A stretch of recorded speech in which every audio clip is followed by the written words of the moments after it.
Here I am back at Wilkin's Farms 1 month later from when I was chatting to Andre last, up here looking at strawberries. Today, another man who works hard on the farm, I'm chatting to Dan. Now, Dan, since I was last here a month ago, we've had a lot of warm weather. What sort of effect has it had on the crop here? I mean, for us, particularly in the greenhouse system, is that the warm days and the cool evenings are absolutely perfect for fruit growing. And as you can see, Ken, the plants are looking fantastic. The fruit looks fantastic. I can assure you it tastes fantastic as well. So the cooler evenings allow the sugars and nutrients to be released to the berry. So for us, that's quite important. So cool nights are part of the process of making a good fruit. Generally, yes, yeah, absolutely. That's intriguing. I didn't realise that was so important. So a hot night is not as good. Oh, well, consecutive hot nights, no.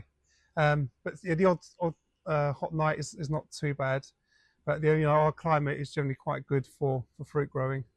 So how far advanced are you ahead or not much ahead from last year as an example? Because last year was cooler and rainier, wasn't it? Yes, yeah. So in that terms, from last year, we are much more ahead. We've been picking here now for 3 to 4 weeks. And this will just keep going now right away, hopefully to November.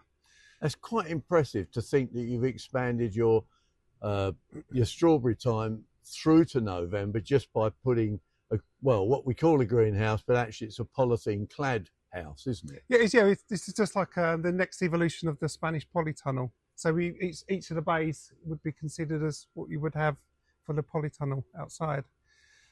So from a farm point of view, I mean, while we're talking in here you've got lovely warm weather, it's ripening the fruit.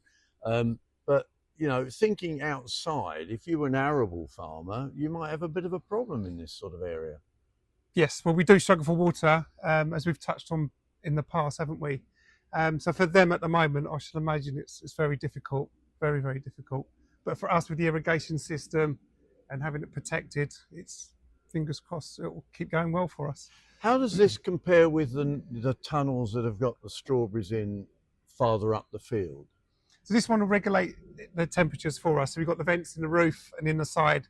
So we have sensors in here. So if it becomes too hot, the vents will just react and draw in the cooler air and obviously push out the hotter air out at the top.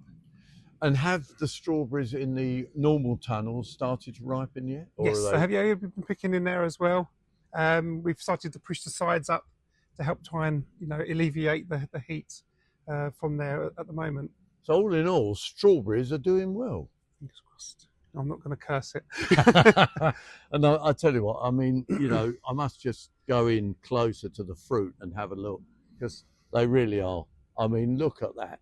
Succulent berries. And I know from here, they go into some of the supermarkets. You'll find them. If you look for them, you can see Tiptree, Wilkins Tiptree on some of the fruits in supermarkets locally, which is really, again, going back to Dan, it's really quite important, isn't it? That you get, it's all this farm to shop to home, isn't it? Very quickly. It is, yeah, it's a very quick process. So what was picked today will be packed today, and first thing tomorrow, it'll be heading out to the supermarket. So fast process. And the same if it goes to the factory, again, a very quick process. And that's what it's all about here at Wilkins.